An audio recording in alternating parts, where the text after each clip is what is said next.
O Senhor esteja convosco. Ele está no meio de nós. Proclamação do Evangelho de Jesus Cristo, segundo Lucas. Glória a vós, Senhor.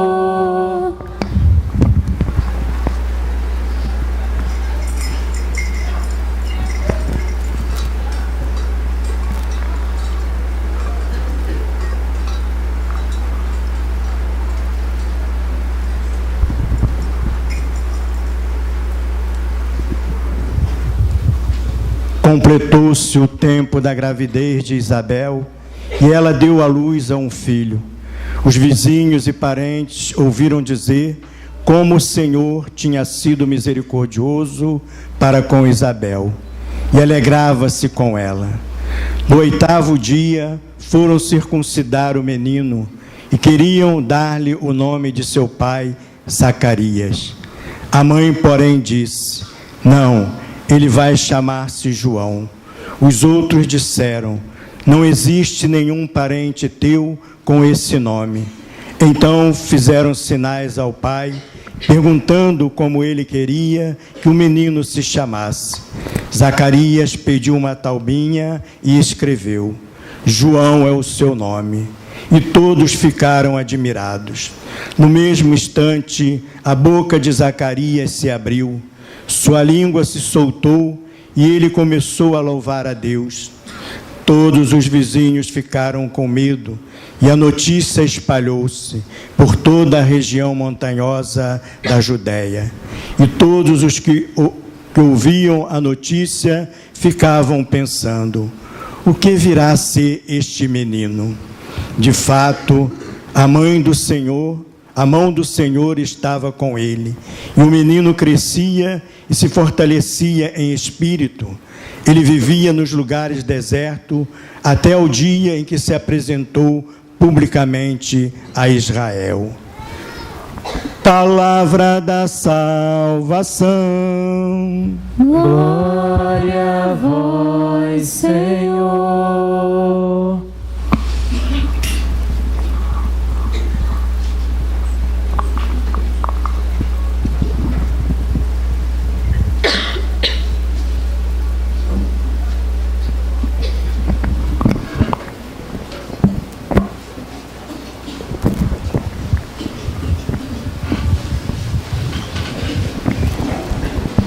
Estimados Padre Hernande e Padre Manuel, estimado Diácono Getúlio, quero cumprimentar também os irmãos desta comunidade de São João Batista, como aqueles que vieram de outras comunidades para participar conosco da graça desta noite. Meus queridos irmãos, minhas queridas irmãs, quando Deus que constituir um novo tempo da graça, que nós chamamos de Novo Testamento, quando Deus quis firmar definitivamente sua aliança, nós sabemos que Ele nos mandou o seu próprio Filho, Jesus Cristo. Mas é interessante nós percebermos que a vinda de Jesus no seio de uma família não foi apenas, estava apenas reservada àquela família. O projeto de Deus foi de tal modo belo que Deus resolveu, o Pai, também convidar outras famílias para que não apenas protegessem esse projeto, mas pudessem, por meio da palavra, por meio do testemunho, mostrar a graça desse novo tempo que Ele queria para todas as pessoas. E principalmente fez isso através de 3 famílias. E quais são essas 3 famílias? Uma nós conhecemos bem, que é a família de Jesus, constituída por um casal, que é Maria e José. Mas também existe uma outra família que precisava acolher Maria no momento em que ela estava grávida, adolescente, e é o seu pai e a sua mãe, Santana e São Joaquim. Mas também Deus quis constituir uma outra família muito próxima, que vai ser fundamental para a vida de Jesus, que é a do Evangelho de hoje, a família de de Zacarias e de Isabel. 3 famílias, portanto. Na primeira, sabemos, vem o Salvador da humanidade. Na família de Ana e de Joaquim, vem aquela que vai, oferecer, de uma forma espontânea, foi preparada desde todo o tempo, para receber o Salvador da humanidade, que é a Virgem Maria. E na segunda família nós sabemos que é a família de João Batista. Ora, hoje nós nos centramos nesta família de João Batista. E essa família é mais do que especial. É uma família sacerdotal. Vejam só, Jesus nasceu em uma tribo chamada tribo de Judá, que tinha características próprias. Mas João Batista vai nascer em uma tribo sacerdotal. Embora ele seja primo segundo de Jesus, porque Maria e Isabel são primas, ele portanto era primo segundo de Jesus, ele tem uma função especial. Ele representa o sacerdócio de um Antigo Testamento que vai preparar o sacerdócio do Novo Testamento definitivo na pessoa de Jesus Cristo. Tanto que vai dizer o evangelho de hoje que o seu pai Zacarias estava oferecendo incenso lá no templo, era um sacerdote. E veja só, esse novo sacerdote que vai nascer da família de Zacarias, ele será responsável de pregar a palavra como pregavam os profetas do Antigo Testamento, de apontar a beleza de Deus como fazia o Antigo Testamento, mas de um modo especial. João Batista, ele vai ser um profeta de dois tempos. Ele representa a passagem do Antigo para o Novo Testamento, daquilo que havia caducado para aquilo que haveria de ser novo, daquela aliança antiga para uma definitiva que vem através de Jesus Cristo. E é bonito perceber que esse jovem João Batista, ele vai fazer a mesma coisa que Jesus fez durante 30 anos, vai se preparar, porque a missão, ele sabia, ia ser árdua. Vai para o deserto significa o lugar da penitência, o lugar da reflexão, o lugar do silêncio, e é ali que durante anos e anos vai viver João Batista, nesta preparação, se alimentando única e exclusivamente da beleza e da graça de Deus, que estava manifestando no seu coração o que ele haveria de fazer. E é interessante perceber, o Evangelho vai nos dizer muitas vezes, que João Batista se alimentava apenas de gafanhoto e de mel silvestre, e de ervas, ou seja, era o que nós chamamos hoje de um vegetariano. Pode ser estranho, mas no Antigo Testamento, isso era comum, naquela região, era comum que homens vivessem assim, para que, se despojando de tudo aquilo que era mundano, ficar apenas com o essencial, que era o projeto de Deus em sua vida. Esse homem se vestia com vestes de camelo, vai nos dizer um outro evangelho. Para quê? Para que ele tivesse a consciência de que ele precisava se revestir única e exclusivamente da palavra de Deus, essa que nos dá força para ir adiante, essa que nos reveste de uma luz tão bela que treva alguma pode nos vencer. E é interessante que esse homem recebe desde miudinho um nome muito bonito, nome João.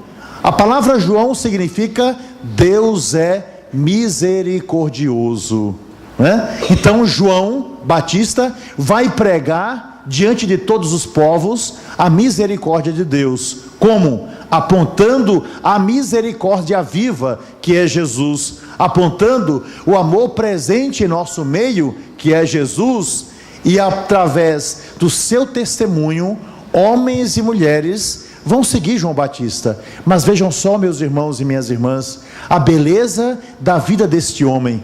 O povo de Israel esperava uma resposta do Pai. O povo de Israel esperava uma graça vinda do Pai.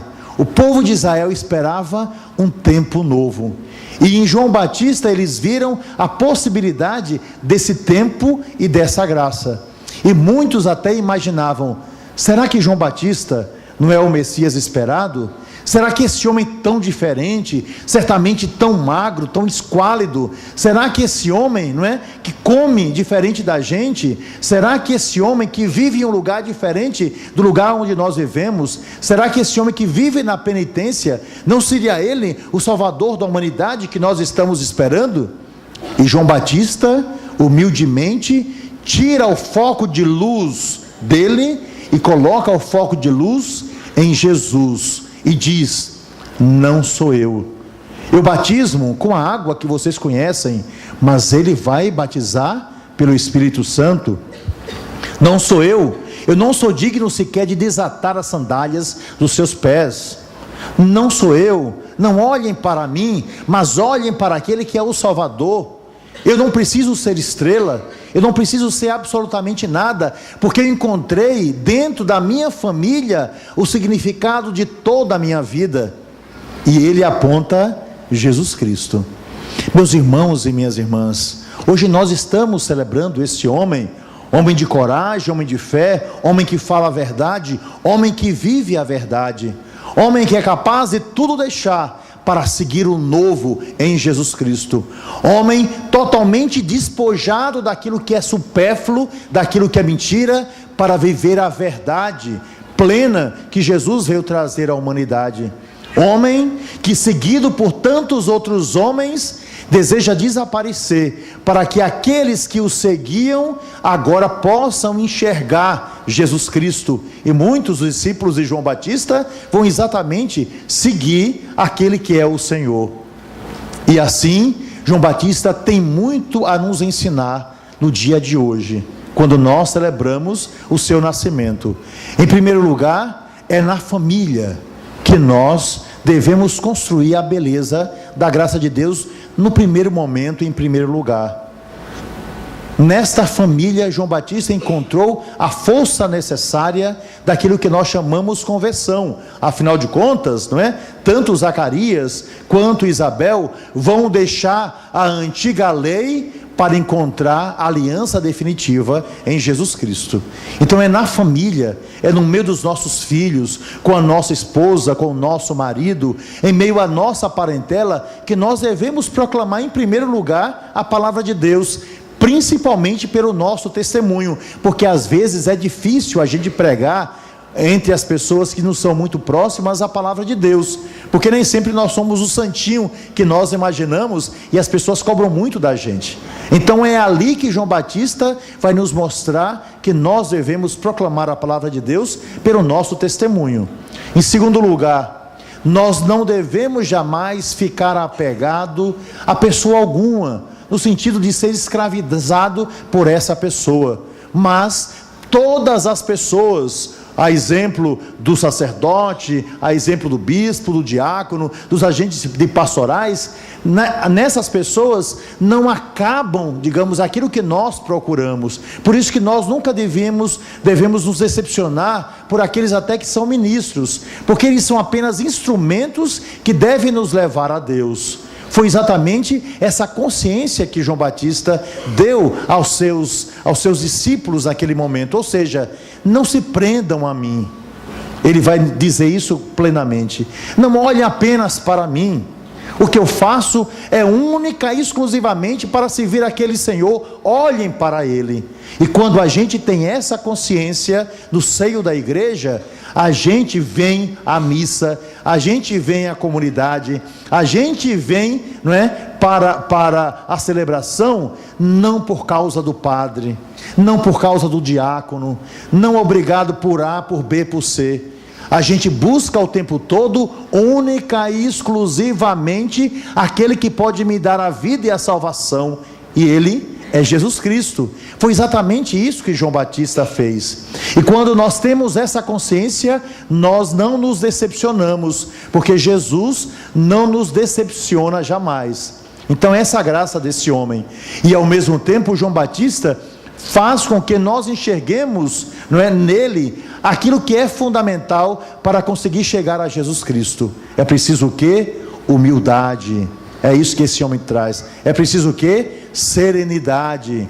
É preciso, portanto, viver a verdade. É isso que esse homem mostra através da sua vida. Mas não apenas uma verdade que é de uma doutrina que a gente fica seguindo apenas, não é como se fosse algo obrigatório. Não, é a graça de ser livre nesse segmento. É a graça de enxergar a nossa alegria no próprio Cristo Jesus. É a graça de saber que nós contribuímos como Ele contribuiu, para que homens e mulheres possam, amar aquele que nós amamos, enxergar aquele que nós enxergamos, experimentar a graça que nós já experimentamos em nossa vida, e assim, como João Batista, a cada dia conseguir encontrar aquele que é o Senhor, como resposta para os meus questionamentos, para a minha vida, resposta de alegria para a minha existência. Foi isso que esse homem fez a vida toda, e é isso que ele nos ensina.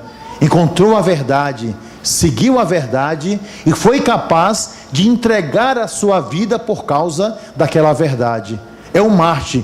Foi profundamente perseguido, porque aquele que vive a verdade do Evangelho nem sempre é compreendido. Aquele que segue Jesus Cristo de verdade, sem se prender a outras coisas, nem sempre é compreendido. E assim, perseguido por Herodes, perseguido pelos grandes daquele tempo, esse homem foi morto, é verdade, foi decapitado, cortaram o seu pescoço, mas não calaram a sua voz. Cortaram seu pescoço, mas esse homem continuou falando, pregando. Cortaram seu pescoço, mas esse homem foi capaz de, ao longo de 2000 anos, e por isso nós o celebramos, de continuar falando para todos nós.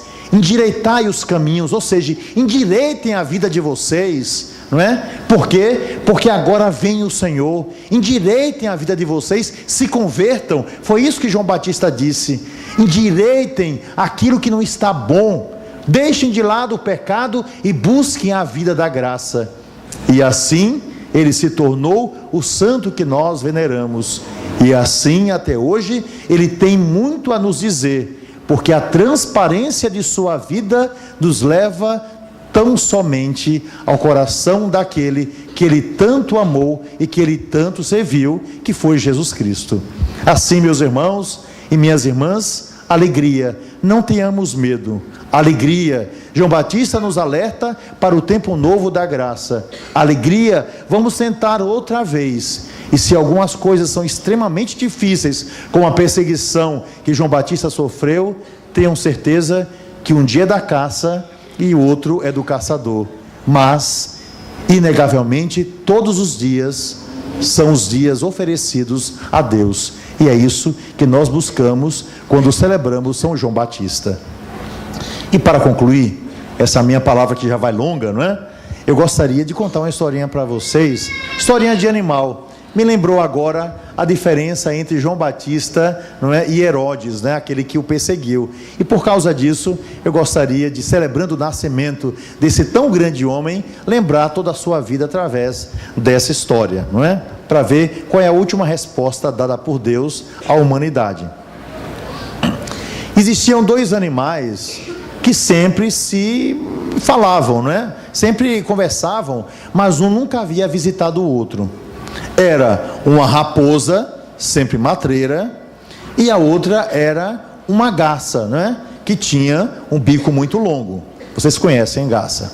Pois bem, a raposa sempre tinha inveja, né, da garça. Ela dizia: que roupa horrorosa dessa garça, ela só usa branco, eu não, sou prateada. Como essa garça é magra, eu não, sou sempre muito elegante. Ela sempre dizia alguma coisa para denegrir a imagem da garça, mas nunca falava isso para a garça, falava isso, né, por trás. Pois bem, um dia a raposa, por causa dessa raiva e desse ciúme que ela tinha pela garça, ela disse: amiga garça, você não gostaria de jantar em minha casa? Eu faço questão de lhe servir uma sopa que somente eu sei preparar. A garça inocente, coitada, disse: tá certo, eu vou. Pois bem, no dia marcado, não é, a raposa serviu em prato raso uma sopa para a garça. e disse: pode tomar, amiga Garça, a sopa que eu preparei para a senhora com tanto carinho. E a garça, coitada, como tinha um bico muito fino e muito longo, tentou de todas as formas tomar a sopa naquele prato raso, mas não conseguiu de modo algum, coisa alguma, porque afinal de contas, a raposa havia feito aquilo para rir da cara da garça. E depois a garça agradeceu e foi embora. E a raposa ficou rindo, alegre e feliz, porque não apenas tomou a sopa que estava no seu prato, mas tomou a sopa que a garça não havia conseguido tomar no prato raso. Pois bem, a garça então resolveu convidar a raposa para um jantar também em sua casa. Disse: amiga raposa, eu faço questão que a senhora vá à minha casa para tomar também uma sopa. Faço questão de lhe oferecer. E a raposa ficou felicíssima. Opa, outra vez, não apenas eu vou tomar o meu prato, mas também vou tomar, não é, do prato dessa garça boba que está me convidando para o jantar. E no dia marcado, a raposa foi. Mas, quando chegou lá, a raposa teve uma surpresa. Porque a garça havia colocado a sopa dentro de tulipas, não é, que é aquele vaso que tem um cano muito alto, e disse: pode se servir, amiga raposa. E por mais que a raposa enfiasse a língua para tentar tomar, não é, ali dentro daquela tulipa o alimento, não conseguia, ao passo que a garça enfiava o seu bico muito longo e lá dentro ela conseguia tomar o líquido que havia preparado.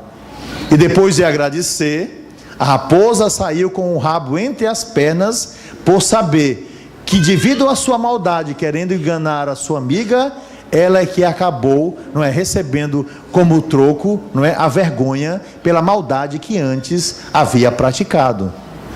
Ora, por que eu estou contando essa história para vocês? Porque assim agem os maus. Herodes imaginava que, cortando a cabeça de João Batista, calaria definitivamente a sua voz. Mas o projeto de Deus foi diferente. Eu pergunto a vocês: onde está a raposa chamada Herodes? Vocês já viram por acaso um monumento elevado para Herodes? Onde estão as palavras que Herodes disse ao longo da sua vida? Vocês já leram alguma coisa sobre ele? Não. Os maus tendem a desaparecer. Por quê? Porque a sua herança é o inferno, ao passo que os bons recebem o céu. Vocês já ouviram falar de João Batista? Vocês amam João Batista? Vocês já viram a imagem de João Batista? O Evangelho já falou sobre João Batista? Sim. Por quê? Porque ele se vestiu da bondade de Deus. É assim que nós devemos agir. Por isso, celebremos com toda alegria o seu exemplo, o seu nascimento e a sua palavra.